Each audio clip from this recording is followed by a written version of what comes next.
Alors, dans ce chapitre, on va parler de la notion de clé primaire, qui est une notion importante et qui permet d'identifier chacune des lignes de notre système.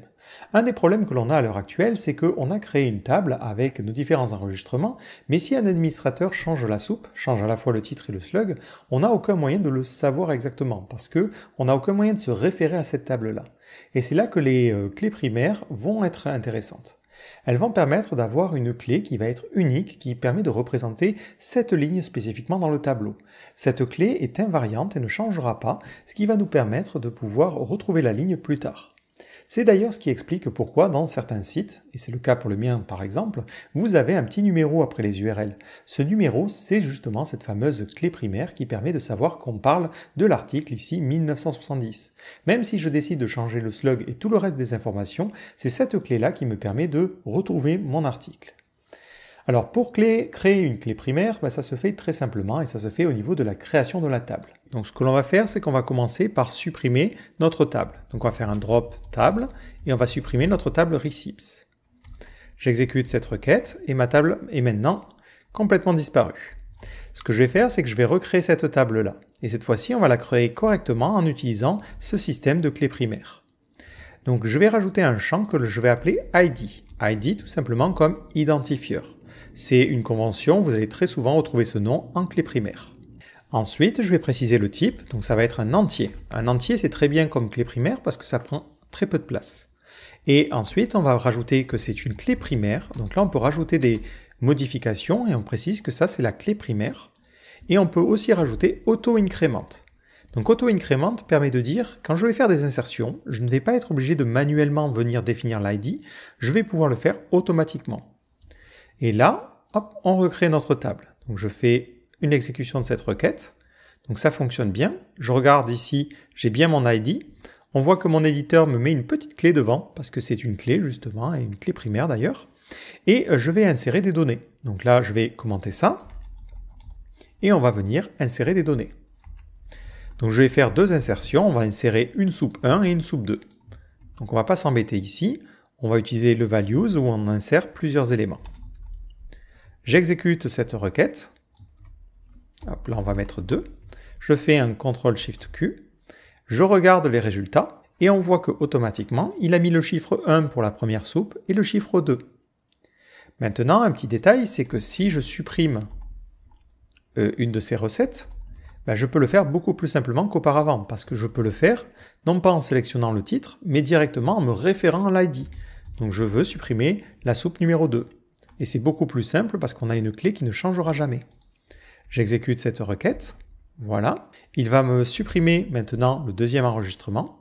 Et si j'en insère encore de nouveau, hop, on va voir qu'il reprend les ID. Donc le 2, il l'a sauté parce qu'il a supprimé. Et il continue à partir de 3, puis 4, et ainsi de suite, ainsi de suite. Donc ça, c'est très important de toujours avoir une clé primaire pour représenter vos données. C'est aussi intéressant parce que ça permet d'améliorer les performances. Parce que quand vous allez rechercher des informations, il va se baser sur cette clé-là qu'il stocke d'une certaine manière. Donc c'est un petit peu plus avancé, mais je pense que c'est important de vous en parler tout de suite. Vous pouvez regarder comment une requête SQL est exécutée. Alors dans le cas de SQLite, vous pouvez faire un explain et vous faites un explain query plan et ensuite vous tapez votre requête classiquement. Par exemple, je dis explique-moi un select everything from receipts. Si vous exécutez ça, il va vous renvoyer des lignes en vous expliquant ce qu'il fait à chaque fois. Donc là, il vous dit, je scanne les recettes. Si je lui dis, je veux un where title égale, et on va mettre soup, je crois que c'était ça, hein, hop. Quand j'exécute ça, il scanne toujours les recettes. Ça veut dire que pour exécuter cette requête, il va récupérer toutes les recettes et ensuite les scanner et filtrer pour supprimer celles qui ont un titre qui correspond à soup.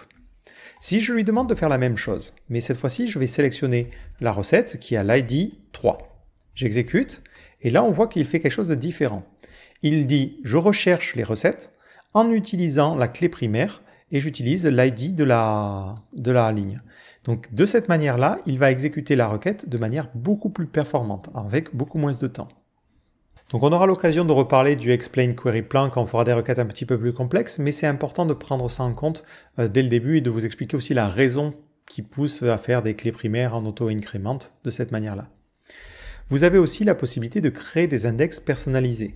Donc lorsqu'il recherche des informations, soit quelque chose est indexé, comme les ID, c'est-à-dire qu'il a une sorte d'annuaire où il dit « Ok, l'ID 1, je sais exactement où il est. Donc si tu me demandes l'ID 1, je peux le retrouver très rapidement. » Par contre, si tu me demandes de filtrer par titre, ben moi j'ai pas d'annuaire, donc je suis obligé de regarder tous les enregistrements et de trouver ceux qui ont un ID particulier. Donc c'est un petit peu plus long à mon niveau. Si vous avez certains champs qui ont des valeurs qui ne sont pas forcément trop grosses et que vous savez que vous allez souvent les utiliser pour les récupérer, ça peut être intéressant d'utiliser un index. Donc pour créer un index, on utilise create index. Donc là pareil, vous pouvez regarder dans la documentation. Donc c'est la requête create index. Voilà, donc c'est create, on peut mettre un unique si l'index doit être unique, on met index et ensuite le nom de la table et on choisit ce qui justement est utilisé. Et on peut aussi spécifier le nom de l'index. Donc nous, dans notre cas, on se dirait bien que unique, ça correspond. On ne veut pas que deux URL soient identiques. Donc on va faire un create unique index. On doit choisir un nom à cet index. Donc nous, on va l'appeler idx underscore slug. Donc index slug, basiquement. Et on va lui dire sur quoi c'est. C'est sur la table receipts. Et on veut que ça soit finalement le slug qui soit unique, comme ceci. Et du coup, on exécute cette requête-là. Et là, il vous renvoie une petite erreur. Il vous dit « La contrainte unique a échoué ». Si on regarde nos enregistrements, c'est normal, parce que par défaut, ici, on a plusieurs éléments qui s'appellent soup, donc ça lui pose un souci. Donc on va faire quelques petits updates pour éviter que cette contrainte pose un problème. Donc l'avantage, c'est que maintenant, on peut le faire très rapidement, grâce justement au fait que l'on utilise des clés primaires. Donc on fait un update receipts, on fait un set slug égale, on va mettre soup1 et on va lui dire where l'id égale à 3. Je fais ça et lorsque l'id est égal à 4, je mets soup2. J'exécute aussi, je regarde le résultat et voilà. Donc je commente cette commande-là et si maintenant j'essaie de créer un index unique pour les recettes, il ne râle pas. L'avantage, c'est qu'à partir de maintenant, si j'essaie de faire une insertion et d'insérer une recette qui a un slug qui existe déjà, il va me renvoyer. Si je fais ça, hop, j'essaie de lancer mon insertion et vous avez une petite erreur. Il vous dit dans l'output « Unique constraint failed receipts.slug ». Il y a un problème au niveau du slug. Donc ça vous permet d'éviter que, par exemple, deux articles aient la même URL. Et le fait d'avoir un index est aussi intéressant parce que vous allez pouvoir retrouver les informations plus rapidement. Si on revient sur notre système de explain plan, on va regarder comment ça se passe si j'essaie de récupérer l'élément qui correspond à la partie soup. Donc je fais un select et je lui dis je veux que le slug soit égal à soup. Voilà. Et j'aimerais bien que tu m'expliques un petit peu comment tu exécutes ce truc-là. Lorsque je regarde, on voit que cette fois-ci, il me dit je ne fais pas un scan entier, je vais chercher tout simplement ceux qui ont dans l'index des slugs, le slug qui correspond. Donc il cherche dans l'index plutôt que de faire un scan entier de la table. Donc c'est plus performant. Donc on peut créer des index comme ça pour des données qu'on va avoir besoin de récupérer très souvent. Alors on peut se dire, si on est un petit peu filou, finalement j'ai qu'à mettre des index pour absolument tous les champs. Et comme ça, je vais être rapide au moment de récupérer les informations. Le problème, c'est qu'à chaque fois que vous créez un index, ça a un coût. Dès que vous allez insérer une nouvelle donnée, il va devoir insérer la ligne, mais en plus de ça, il va devoir mettre à jour les index. Donc l'ajout d'index va ralentir nécessairement l'insertion de nouvelles données. C'est plus rapide lorsque vous avez besoin de récupérer des informations, mais ça ralentit l'insertion. L'autre problème, c'est que les index vont avoir un poids. Et si jamais vous avez en index des valeurs qui sont importantes et qui changent souvent, ce qui va se passer, c'est que vous allez avoir une table qui va peser beaucoup plus que si vous n'aviez pas d'index du tout. Donc typiquement, ce qu'il faudra analyser, c'est quels champs vous avez besoin de requêter très souvent et mettre en index ces champs-là. Typiquement, le title, le content ou la durée, je n'ai pas forcément besoin d'index, c'est pas pertinent. Par contre, c'est vrai que le slug, que je vais souvent utiliser par exemple si jamais j'ai des requêtes basées sur ça, ça peut être pertinent de le mettre en index. De la même manière, la clé primaire sera forcément en index parce que c'est quelque chose que l'on va utiliser très souvent lorsqu'on fera des updates ou des selects. Donc c'est pour ça que c'est important d'utiliser des index. Enfin, si vous avez besoin de supprimer un index, c'est assez simple. Vous pouvez faire la commande drop index suivie du nom de l'index. Donc là pareil, si on regarde un peu sur la documentation, hop. Je sais que j'insiste un peu sur ce point, mais je pense que c'est important de comprendre comment se documenter et comment fonctionne chaque requête. On fait un drop index suivi du nom de l'index et automatiquement ça va le supprimer. Par contre, si vous voulez récupérer la liste des index, c'est un petit peu plus bizarre, il y a une requête un peu dédiée pour ça, c'est la requête pragma. Donc comme ils vous le disent, hein, c'est très spécifique à SQLite, et si vous avez besoin de récupérer les différents index, vous faites un pragma index underscore list, et vous allez mettre entre parenthèses, j'ai bien dit pragma, attention, et vous allez mettre entre parenthèses le nom de votre table. Donc typiquement, moi c'est receipts ici. Si j'exécute cette requête-là, il me donne justement les différents éléments.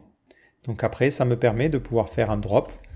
Bon, en général, si vous êtes assez malin, vous mettez un nom que vous retenez en fait au niveau des slugs. Ça vous évite d'avoir quelque chose qui est un peu difficile à retrouver par la suite. Donc là, on fait un drop index et on va dropper donc l'index IDX slug. Et on n'a pas besoin de préciser une table parce que c'est global. En fait, les index sont sauvegardés carrément au niveau de la base de données. Donc là, j'exécute et on n'a plus d'index, ce qui me permet de faire l'insertion. Donc pensez à ça aussi, hein, quand vous donnez un nom à vos index, si on a plusieurs tables plus tard, en général une bonne convention c'est de mettre IDX underscore le nom de la table underscore le nom du champ. Au moins vous êtes sûr que vous avez une convention, vous vous y collez et vous pouvez retrouver facilement les choses. Si maintenant j'essaie de refaire une insertion de soupe, ben, il va plus m'embêter, il va me laisser faire autant d'insertions que je le souhaite parce que je n'ai plus cette contrainte là. Voilà. Donc ce qu'il faut retenir de cette partie-là, c'est que lorsqu'on va créer une table, systématiquement, on va utiliser une clé primaire. Cette clé primaire, on peut utiliser un entier et on peut utiliser un auto-incrément pour qu'il mette un nombre automatique. Donc c'est une des politiques possibles. Certains systèmes de gestion de bases de données ont des notions un petit peu plus avancées. Certaines bases de données vont vous permettre de mettre une chaîne de caractères aléatoires qu'on va appeler en général des UUID. Si vous faites des recherches Google, vous pouvez chercher UUID. Ça va être souvent des chaînes de caractères qui vont être mises. L'avantage d'une chaîne de caractères, c'est qu'elle est un petit peu plus aléatoire et on ne peut pas la deviner. Là, si je sais que mon article c'est le numéro 4, ben je peux deviner qu'il y a peut-être un article numéro 3. Donc ça peut être un inconvénient de cette manière de sauvegarder les choses. Une dernière solution, c'est d'utiliser une clé primaire sans auto-incrément du tout. Et dans ce cas-là, ça sera à vous de mettre une clé unique à chaque fois que vous faites une insertion. Ça peut être pratique quand vous allez écrire du code PHP ou écrire du code avec un langage qui permettra de justement définir un ID manuellement. Ensuite, on a vu comment créer un index. Donc les index sont pratiques pour pouvoir ensuite récupérer les informations plus rapidement. Ils sont aussi intéressants dans ce cas-là parce qu'on peut créer un index unique qui permet de rajouter une contrainte sur un champ particulier et qui permet de s'assurer de l'unicité d'une valeur à ce niveau-là. Et on a vu comment dropper, donc supprimer un index si c'est nécessaire. Donc j'espère que ce chapitre vous a plu et je vous donne rendez-vous dans le chapitre suivant.